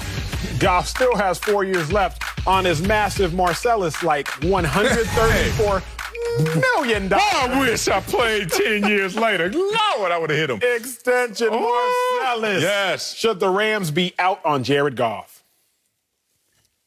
You know that last block you started off, I'm torn on this one. There is good and there's bad when it comes with Jared Goff as your quarterback. I'm looking at this situation, Acho, and I just can't get off of the fact that they keep saying right now. Every time you talk about Jared Goff, yeah, he's our quarterback right Now, Acho, if you came to me in the morning, hey, big dog, how's Anna Marie, your wife, doing? I'm like, oh, she's fine. She's my wife right now. Anna Marie, you in trouble, girl. Like, this ain't gonna last. And it sounds like it's not going to last. Why won't it last? Because the Rams offense has declined in 3 straight seasons. Remember when they first got together? We are the world. And you got Jared Goff and Sean McVay. We are together. 2017, #1 scoring offense. Oh, next year, #2 scoring offense. No drop off. Well, kind of, but not really. Stop playing. Next year, number 11. Hey, anybody? Okay, whatever. We're fine. We're almost top 10 again. This year, number 22. 1, 2, 11, 22. Something's going on. Now, scapegoat or blame game. Somebody has to be blamed for this. You remember when Jared Goff had the thumb injury and the surgery, and everyone was like, yeah, well, he has thumb surgery. He can't play. Jared Goff thought he could play. But you know what the organization did? They told a convenient lie for a harsh truth, as I like to say. And right now, this is an opportunity. This is an entrance into what we may entertain in the offseason, which is fully benching you or getting rid of you. It's just a simple situation where Jared Goff is not showing that he is getting better in this system. And I know damn well Sean McVay feels like this system is good enough to make him feel better and play better. When you score 3 points in the Super Bowl and you come back and then your offense continues to decline, you're in trouble. You're in hot water. So that's why I'm torn. But I think he needs to be in this situation. Marcellus, you said something over the course of the 7 months on the show together that I absolutely abhor. You said something, it keeps me up at night. Genuinely speaking, because at my heart level, it disgusts me. You said this. You said a man is only as faithful as his options. Oh, yeah. I've wrestled with that. Yeah. Because I'm a single man. And I'm like, Marcellus, this can't be true. I'm a single man one day desiring to be in a relationship, to be in a marriage cell. And if I'm a man and only as faithful as my options, what does that mean for me? Let's talk. It's not good. Oh, it's great. No, it's not. It's not. Not if you desire to be faithful. It's not. Not if you got options. I'll tell you. So you said that and it stuck with me. And I'm thinking right now, the Rams are only as faithful as their options. That's what it comes down to. Okay. Now, I don't condone this in relationships, but I condone this right now. The Rams should mentally be out on Jared Goff, but physically should still be present. Mentally, they should check out. Start looking at other men. Tap out. You feel me? Start looking at other men. Start looking at other women. You did go to that boarding school. You did go all-boys school. You should start looking around, Rams. It's time. Yeah. Start looking at other quarterbacks. Start assessing other physiques. Start assessing other arms. Start assessing other intellects. It's time. Now, don't tell Jared Goff that. You feel me? Like, don't let Jared Goff know what you up to because you've seen how Deshaun Watson's starting to act out. You've seen how Matthew Stafford's starting to act out. You've seen how Aaron Rodgers starting to act out. You don't need the other partner in this acting out, but Rams. Don't tell Jared Goff your significant other. But it's time you start looking around. Start checking them Instagram direct messages. And not the ones that come to your normal section. Start? Go to the general section. Whoever stops. The general section. Like, look, I'll be real. For those that don't know, like, you verified, you got a couple sections. You got a couple sections in the DMs. Don't go to the verify. Like, go to the general section. Check for the stragglers. You might see a John Wolford in there. Like, you might see a John Wolford in there, and he might spark your interest. You might be able to beat the Seahawks with that John Wolford, who you've been ignoring because you've been faithful to Jared Goff. But in all seriousness, the honeymoon phase is over. Yeah, them first couple years, that's over, right? Like, you almost got a ring, just like Marcellus's exes. They almost got a ring. All 4 of them. All 4 of them. But you didn't get to keep it. First 2 years with Jared Goff and Sean McVay, 24-7. Last 2, 18-3. First 2 years, 60 touchdowns, 19 picks, or that's 18 picks. Last 2 years, 49-29. First 2 years, greater passing yards. First 2 year, higher passer rating.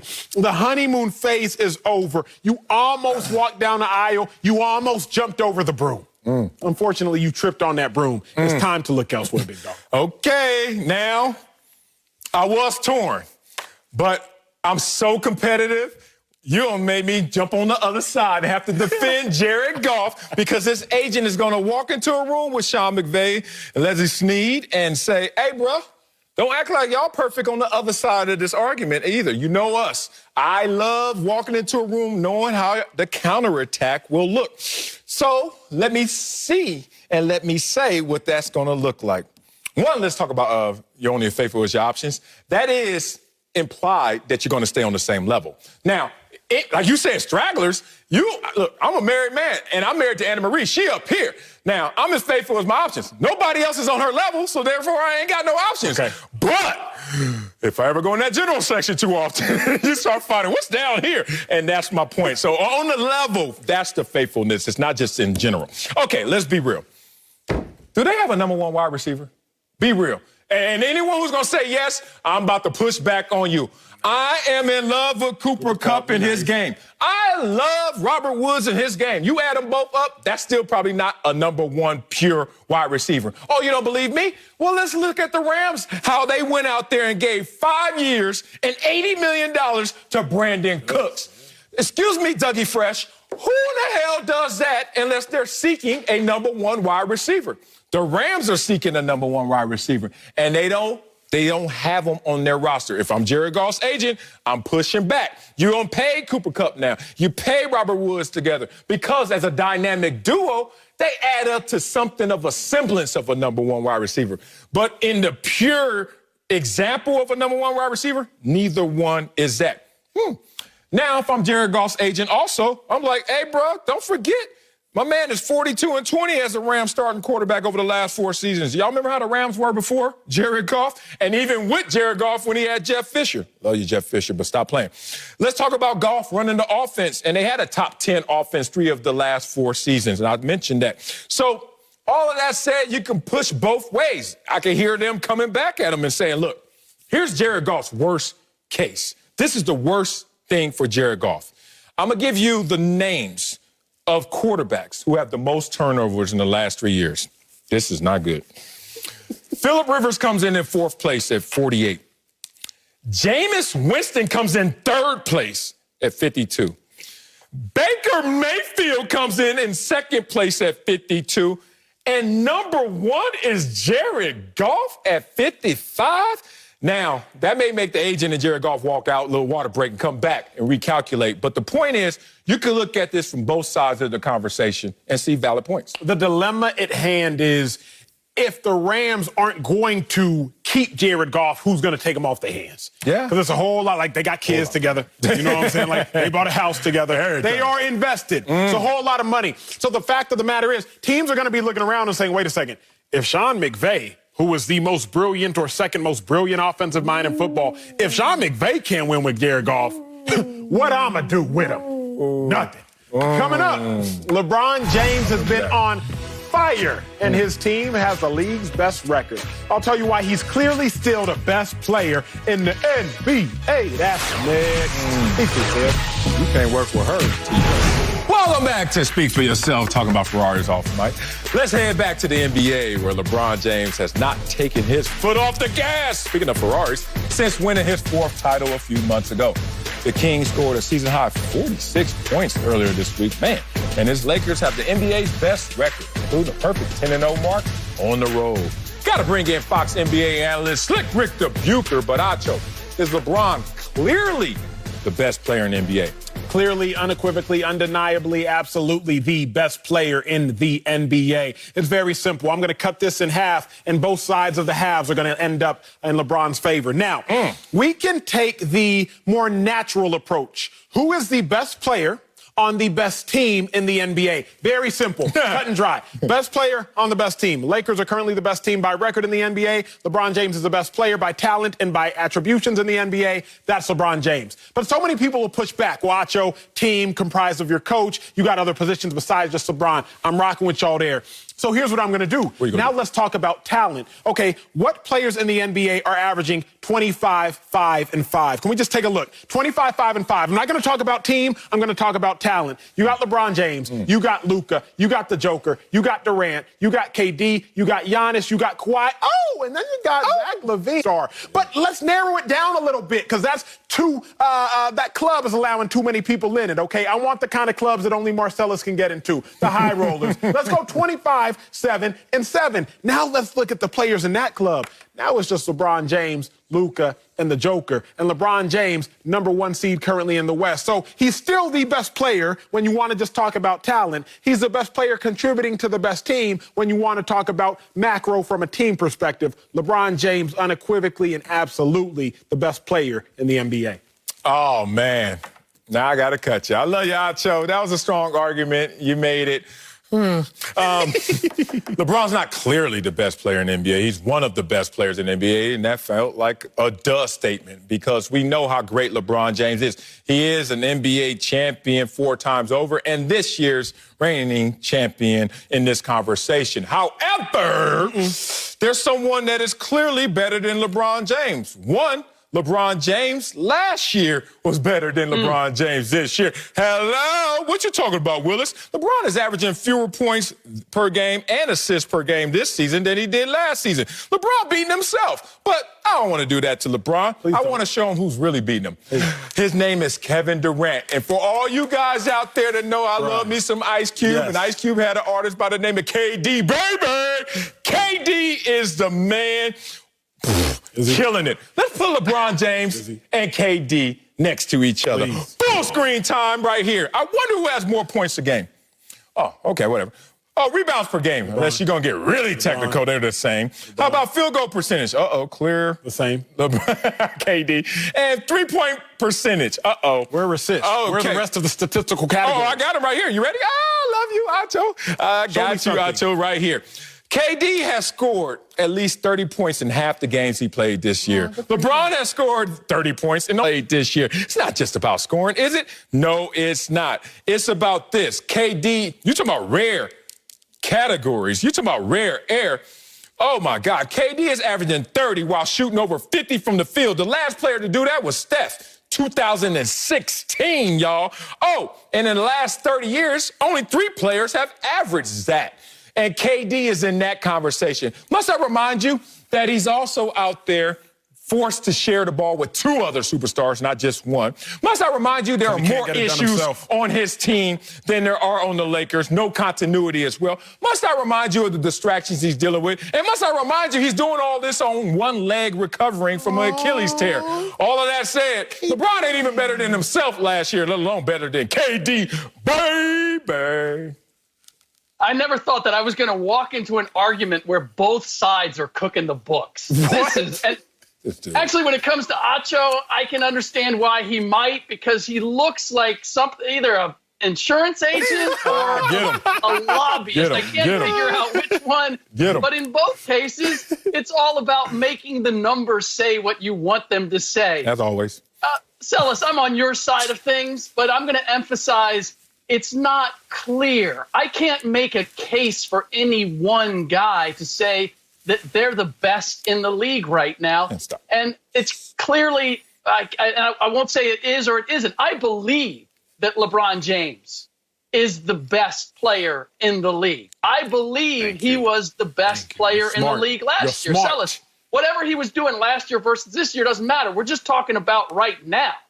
But if it comes down to making an argument for the best player, some of the other guys that both of you have mentioned are in the conversation, and a very healthy argument can be made.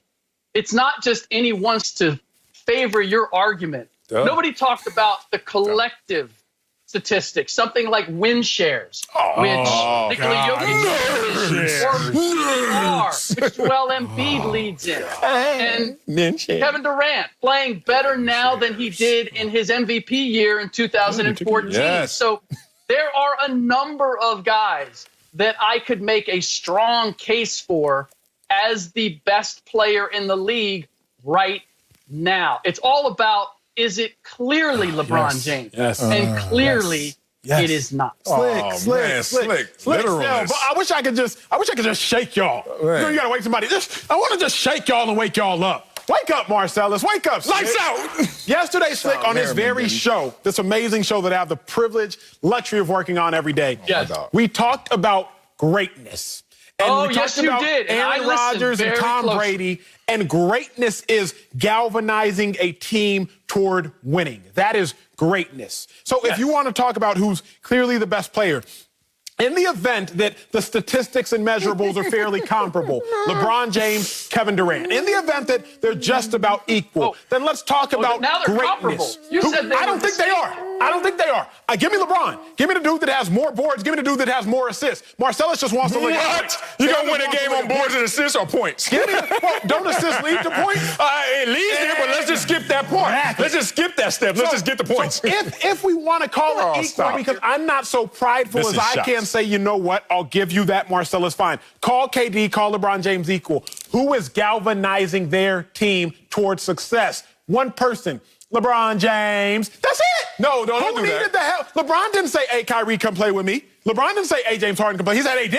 No. But in the middle of the season, we're already having a superstar in Kyrie. He wasn't like, hey, Harden, hey, I need you, bro, man. I remember we had some good times back in OKC, them first couple of years together. These are my confessions. Story time. Like, he didn't do all that. No. LeBron James out here doing his thing, still going 14-4. Come on, y'all. Don't do this right now, Slick. Don't do this right now. This is what you're going to run up against with me in this, E-Man, is the fact that I watch every game and I watch every minute. And LeBron James looks like he's toying with the game at times this year. That's why I feel like, yes, he is the best player. But has he always played like the best player? And is he galvanizing this team, or is he taking advantage of the multiple pieces that he has around him that are playing so well so that he actually has to do less? I don't think he's playing his best basketball. And I want you to do me a favor. Yes, sir. Acho, I know the glasses look good and everything. Celis, close your eyes for a second and think about LeBron James as he's playing right now. Take away the championships. Take away the being the defending champion.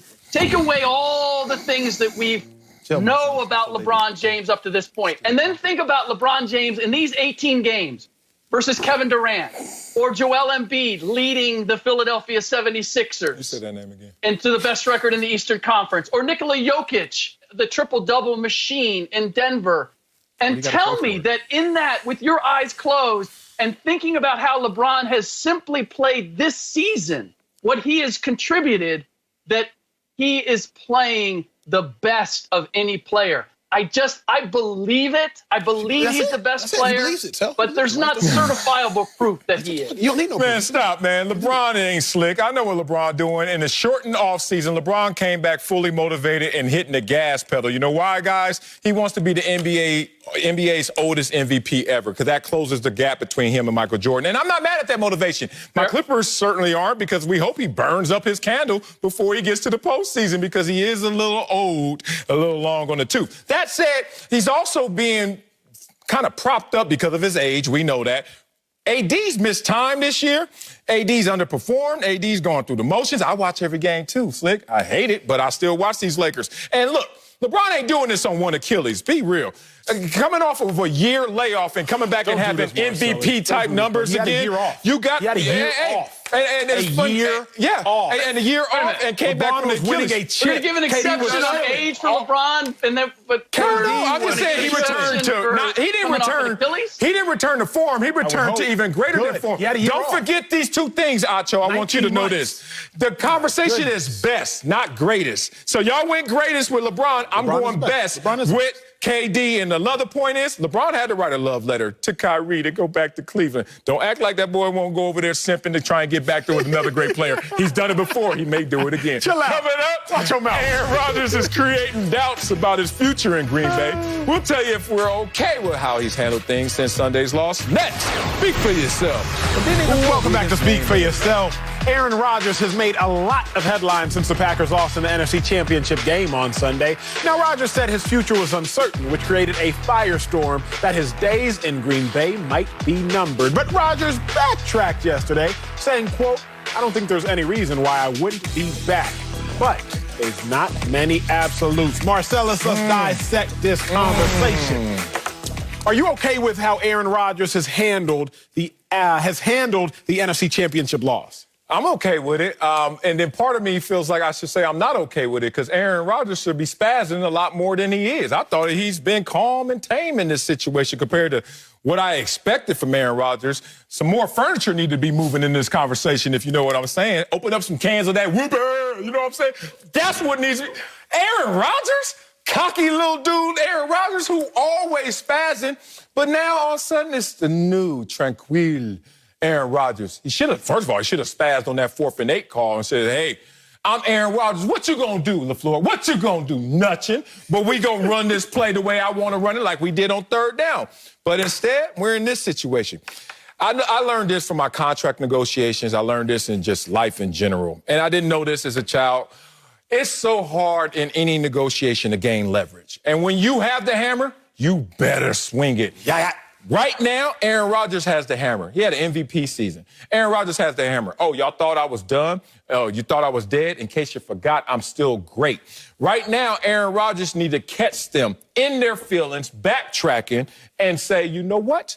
I need everything I want and desire because Aaron Rodgers is stuck. He can't leave Green Bay without their permission. So make sure they make your bed really comfortable this year while you lie in it, Aaron Rodgers. I like that take. I love how Aaron Rodgers has handled things. During commercial break, y'all weren't seeing, but we was jamming some Usher, some old school Man. Usher. I was getting it. But I got to be honest. One of my favorite songs is actually called Hallelujah by Leonard Cohen. And there's a quote in that song, Marcellus. It simply says, maybe there's a God above, but all I ever learned from love is how to shoot somebody who outdrew you. See, the Packers outdrew Aaron Rodgers. We were trying to replace Aaron Rodgers. We drafted Jordan Love last year. Aaron Rodgers, we think you're on the outs. But Aaron Rodgers said, wait, all I ever learned from love is how to shoot somebody who outdrew you. The Packers outdrew him, but Aaron Rodgers trying to get his shots off. So I respect what Aaron Rodgers doing. He already peeped what time it is. He checked his watch. He said, oh, okay, y'all trying to get rid of me? Nah, I'm about to get rid of y'all before y'all ever get rid of me. So I love where Aaron Rodgers is going with this.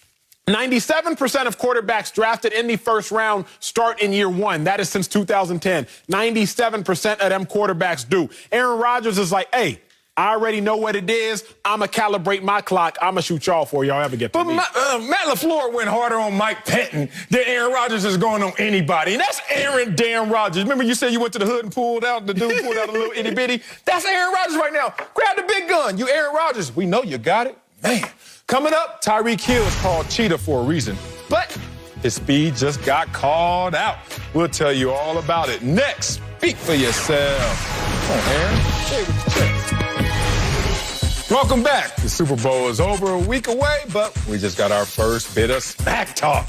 Bucs receiver Scotty Miller had a huge touchdown Sunday, and today he called out Tyreek Hill. Cheetah!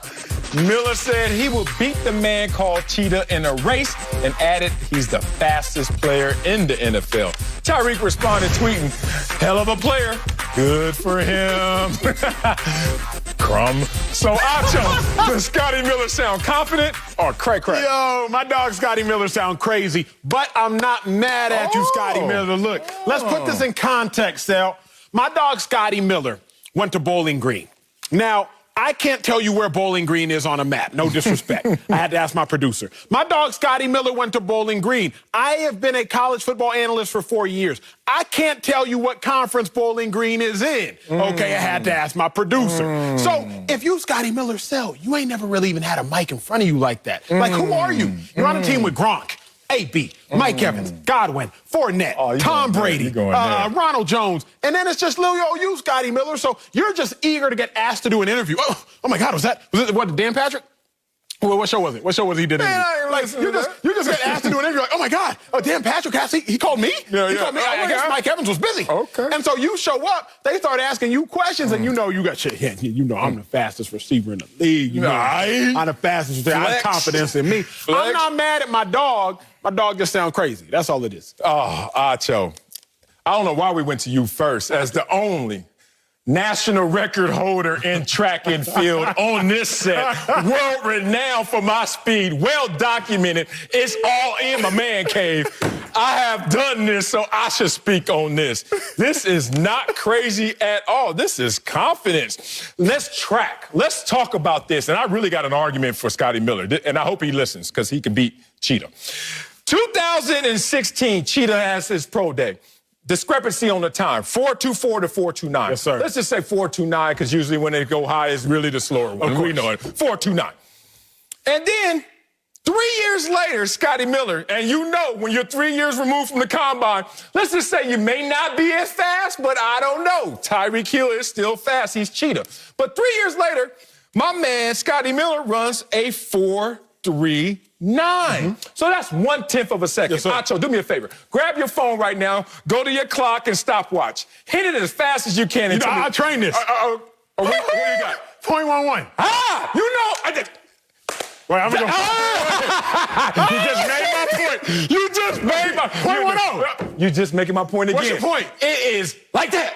And that's 3 years removed. Okay, you don't think that was a great 0.09. That's it. Nope. Now you're really falling into the trap. Okay, so it's right now, as fast as we can see it and touch it, and it's 1/10. That was then. Let's talk about now. There was a race. Did you watch it? T.O., old-ass T.O., my dog, versus Tyreek Hill. I've seen it. They raced each other. I want to see that race underneath what I'm talking about. There you go. All right. Go get that. Go get that. All right. Obviously, he won because he's racing the old man. Here's the thing. What was the time? 4:37. Scotty Miller, 4:39. We're talking about 2 100ths of a second. Hold on. 2 100ths of a second without Scotty Miller being next to him racing. That's why this is not crazy, big dog. You may look at it. Hey, you may be judging this book by its cover. You may be looking at it and say, don't judge it by the paint job. Whatever you're doing that is wrong. I am with Scotty Miller in this track meet. Trust me, I'm a national record holder. I get this. I get I'm going to, America, defer to the national record holder for final decision. But still, I am not lying. If you're Scotty Miller, you are challenging probably the fastest player in the history of the game as far as game speed and saying that you faster than him. I'm not mad at you, Scotty Too Hottie. I'm not mad at you, big dog. Like, have a little bit of confidence. But it's crazy talk, particularly when, like, why would you say it knowing you got to play them boys? I wish Cheetah would have actually went back at Scotty Miller instead of being polite. Because you know what Cheetah going to do next time when he scores a touchdown in the Super Bowl? Peace. That's what I'm going to do. Are you sure? Okay, here's some more stats. Look, Tyreek Hill, top speed, 20.76 miles per hour on his 71-yard touchdown. 71 yards, so you got nothing but air and opportunity, and you were getting it. 20.76. Scotty on his 39-yard route, 20.64. Right there again, big dog. I'm just trying to tell you, Scotty Miller is right there, and if they were next to each other, you might see a difference. But you know what? This is your problem, Acho. What's my problem? You're like most people. Some things may sound crazy, but not be crazy. I was challenged by a former wide receiver in the NFL, a #1 overall pick in the NFL by the name of Keyshawn Johnson. And he looked at me, and that's when I was 290 Billboard Fat Boy. And he was like, I'm a smoke Marcellus. Oh, really? Acho, pay attention to this. America, check what happens. We got the marquee race. Your boy lose a couple pounds. We go out there. That's Kerry Champion at the start. And we get off. And we get off. And all of a sudden, your boy said, yeah! And now, this is supposed to be a photo finish. But listen, Wiley wins. Look at that right there. Your boy leaning in for it. I leaned in and got that. Now, you want to know who won? It ain't the dude that's mad right there. It's the dude right here, champion Marcellus Wiley. Some things on the surface, bruh, don't look right. But I'm telling you, it can happen, bro. I feel like your whole argument has been predicated off being someone who doesn't look fast but is fast. Like that, you can really empathize with Scotty because you're like, you know what, Scotty, this world has probably racially discriminated against you, against your speed. They've size-wise discriminated against you because of your speed. Being the slow. Oh, my God. Y'all go celebrate this nonsense somewhere else. Coming up, we're getting closer to the Super Bowl. I ain't bet now. And Uncle Jimmy has a lot to say about his Chiefs. Next, I forgot your riverboat gambling, man. You a bet, too. Before we go, Uncle Jimmy joins us. His Chiefs. What it do, on Super Bowl again. So, of course, he has some things to say about it. Go ahead, Unc. Get him. Acho, What's good, Unc? what the hell wrong with you, man? What'd I do? Bro, first of all, you show up with the hammer glasses on, and then you show up with the hammer haircut. You see the strike? And now can't nobody tell you nothing about nothing. They can't. You sitting up here, they asked, it was a simple question. Who deserves more credit, Andy Reid or Patrick Mahomes? That's a dumbass question, man. That's like saying what deserves more credit, the peanut butter or the cup, the cornflakes or the milk. Uncle Jimmy will speak for yourself. Hey, all right. Hey, man, look. Point being, you can't have one without the other. It's kind of like the Clippers and losing. Man, chill. If you find one, you're going to find the other. Now you want It's like a tight suit with some ugly cufflinks laying around Fox. You know they're yours. It's kind of like some ketchup tacos laying around the green room. Oh. You know that I guarantee you that Morris Chestnut's oversized stunt double, Marcellus Wiley, is somewhere close at hand. Ketchup on taco? And your problem Listen here, man. Patrick Mahomes and Andy Reid go together. Hey, y'all trying to cause a deception amongst the Chiefs kingdom. Stop trying to divide my team with your dumbass questions. We are one.